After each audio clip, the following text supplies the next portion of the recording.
ಇಲ್ಲಿ ನಾನು ಮೊನ್ನೆ ಕೆಣಕಿರ್ತಕ್ಕಂಥದ್ದೇನಿದೆ, ನನಗೆ ಯುದ್ಧವನ್ನು ಸಾರ್ತೀನಿ ಅಂತ ಹೇಳಿರೋದು.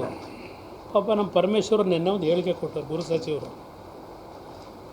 ಕುಮಾರಸ್ವಾಮಿಯವರು ಗನ್ ಹಿಡ್ಕೊಂಬರ್ತಾರ ಅಂತ ಅದೇನೋ ಹೇಳೋರೆ. ಗನ್ನು ಏನು ಹೇಳಿರೋದು? ಬಂದೂಕ. ನಾವು ಬಂದೂಕದ ಬ್ಯಾಕ್ಗ್ರೌಂಡಲ್ಲಿ ಬಂದವರಲ್ಲ. ನಮ್ಮ ಸಂಸ್ಕೃತಿ ಗಾಂಧಿ ತತ್ವದ ಆಧಾರ, ಅದಕ್ಕಿಂತ ಹೆಚ್ಚಾಗಿ ಕುವೆಂಪು ಅವರ ಸರ್ವ ಜನಾಂಗದ ಶಾಂತಿಯ ತೋಟ, ಆ ಸಂಸ್ಕೃತಿಯಿಂದ ಬಂದಿರತಕ್ಕಂಥವ್ರು ನಾವು ಬಂದೂಕ ಹಿಡ್ಕೊಂಡು ಹೋರಾಟ ಮಾಡೋಕ್ಕೆ ಬರೋರಲ್ಲ.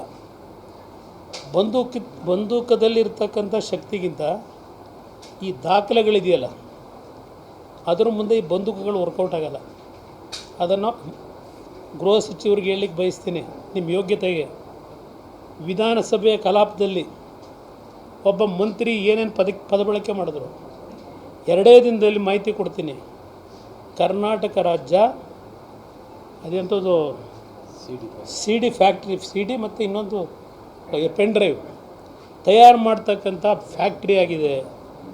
ನಾನು ಹೇಳ್ತಿರೋದಲ್ಲ, ಇದು ಕಾಂಗ್ರೆಸ್ ನಾಯಕರು ಹೇಳಿದ್ದು, ಮಂತ್ರಿ, ಜವಾಬ್ದಾರಿಯುತವಾದಂಥ ಮಂತ್ರಿ ಹೇಳಿರ್ತಕ್ಕಂಥದ್ದು. ಇವತ್ತು ಅಷ್ಟೆಲ್ಲ ವಿಷಯಗಳನ್ನು ಅವರು ಪ್ರಸ್ತಾಪ ಮಾಡಿ ನನ್ನ ಹತ್ರ ಹಲವಾರು ದಾಖಲೆಗಳಿದೆ ಅಂತ ಹೇಳಿ ಕಲಾಪದಲ್ಲಿ ರಿಜಿಸ್ಟರ್ ಆಗಿದೆ. ಅವ್ರು ಮಾತಾಡಿರೋದಿಲ್ಲ. ಇವತ್ತು ಅದು ಎಲ್ಲಿಗೆ ಅಳ್ಳಾಡಿಸಿದಿರಿ ಪರಮೇಶ್ವರ್ ಅವರೇ?